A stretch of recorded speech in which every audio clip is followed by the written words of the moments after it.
যাবো আমার বাড়ি থেকে একটু দূরে কলা বাগানে। এখানেও বেশ বাবা কলা গাছ লাগিয়েছিল, একটু থেকে 20 মিনিট হেঁটে আসতে হবে।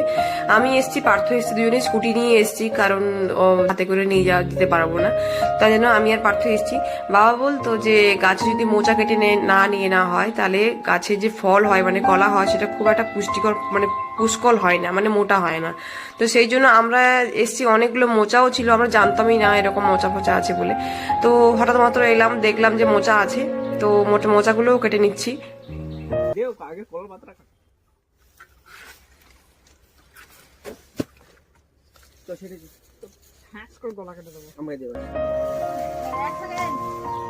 মোচাগুলো প্রায় সব পুকুরে পড়ছিল, তো আমি গুড়িয়ে গুড়িয়ে নিচ্ছিলাম। অনেকগুলো মোচা হয়েছে, প্রায় 7-8টা থেকে বেশি, তো কম নয়। পার্থ কাটছে, তো পার্থ সব থেকে যেটা বেশি করে কলার থেকে কলার পাতাগুলোকে বেশি কাটার চেষ্টা করে।